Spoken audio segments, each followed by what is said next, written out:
오늘 우리에게 주시는 하나님 말씀, 신약성경 히브리서 13장 14절로 15절까지 말씀입니다. 히브리서 13장 14절에서 15절까지 말씀, 주신 하나님 말씀 제가 봉독해 올리겠습니다. 우리가 여기에는 영구한 도성이 없으므로 장차 올 것을 찾나니, 그러므로 우리는 예수로 말미암아 항상 찬송의 제사를 하나님께 드리자. 이는 그 이름을 정언하는 입술의 열매니라. 아멘. 할렐루야. 52주로 이루어진 한 해의 마지막 주일을 맞게 되었습니다. 한 해 동안 가정을 위해 또 교회와 교우들을 위해 힘써주신 여러분 모두를 주님의 이름으로 축복합니다. 오늘은 은퇴 예식과 예배 후 공동의회가 예정되어 있는 관계로 짧지만 한 해를 지나 보내면서 마지막 순간 꼭 생각해 봐야 할 것으로 생각되는 말씀을 서로 나누려고 합니다. 2020년 봄부터 본격화된 코로나19가 가져온 기나긴 어둠의 터널이 끊어질 듯 계속 이어지고 있습니다. 이미 광고드린 대로 안타깝게도 우리와 함께 이 예배당을 사용하고 있는 우두버리 감리교회에서는 연말까지 교회를 셧다운하기로 그렇게 결정했습니다. 마치 뽑아도 사라지지 않는 잡초처럼, 약을 발라도 뿌리 뽑히지 않는 무좀처럼 코로나 바이러스는 질긴 생명력을 보여주고 있습니다. 불과 몇 주 전 남아프리카 공화국에서 본격화된 새로운 변이 오미크론은 위드 코로나를 꿈꾸며 장밋빛 정망을 내놓았던 나라들의 위정자들과 전문가들의 말을 무한하게 만들고 있습니다. 이유야 어떻게 되었든 코로나 재확산이라는 이 현실이 얼마나 안타까운지 모릅니다. 하지만 더욱 안타까운 것은 코로나 재확산을 보면서 우리 인간의 교만함을 그대로 목격하게 되었다는 것입니다.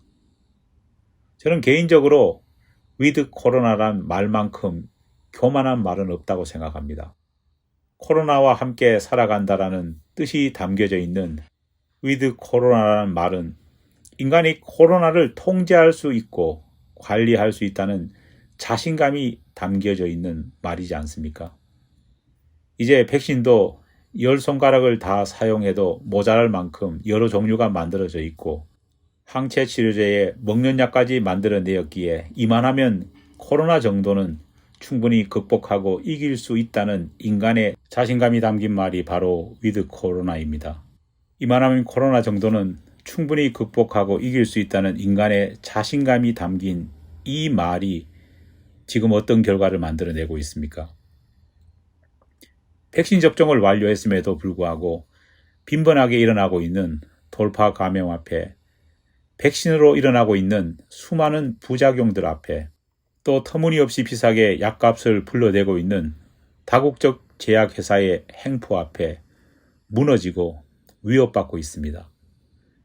우리 역시 어느 순간 하나님께 의지하며 기도하던 모습 대신 연일 보도되고 있는 인간이 만들어낸 이런저런 발명품의 결과들에 더 의존하고 신뢰하는 모습으로 우리 자신의 삶의 태도를 바꾸고 있습니다. 사랑하는 여러분, 우리가 분명히 기억해야 할 것이 하나 있습니다.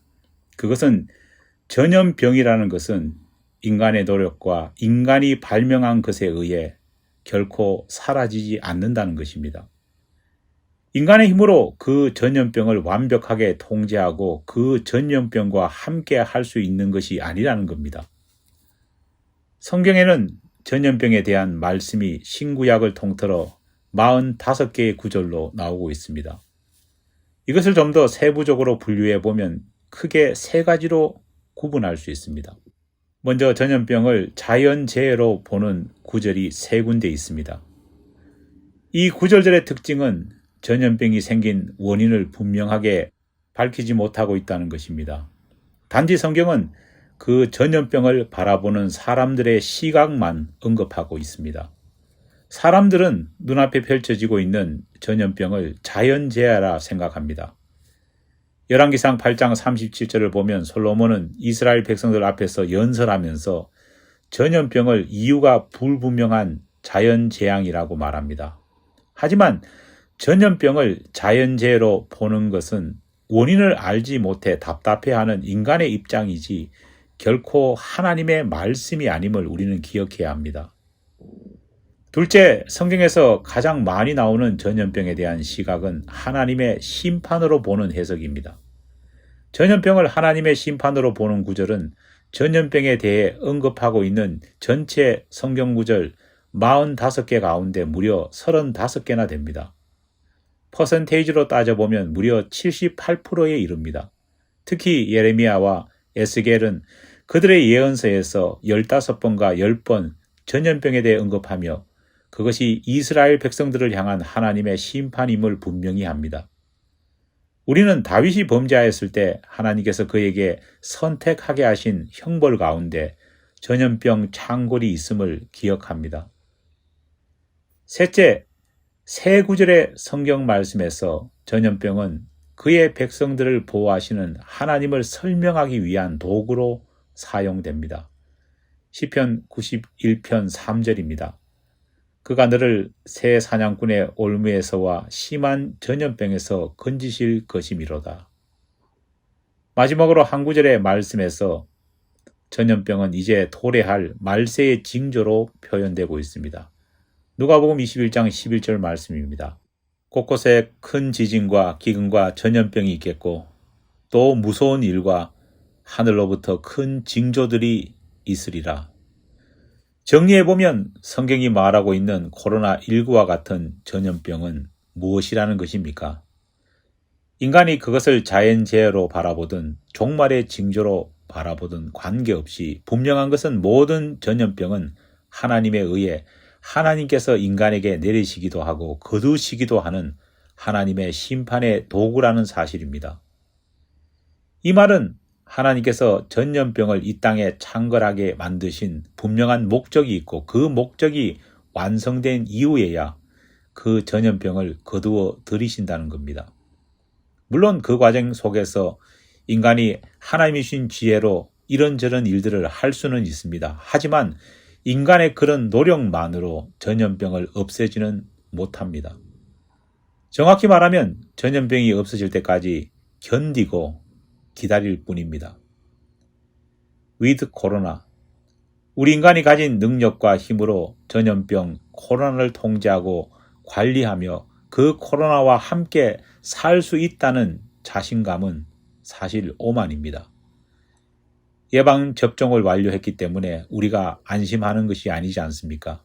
예방접종을 해도 누구도 안전을 100% 장담할 수 없습니다.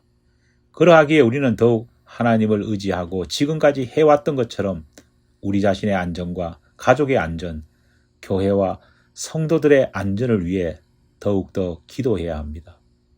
with 코로나를 외칠 것이 아니라 사실 우리는 with God을 외쳐야 합니다.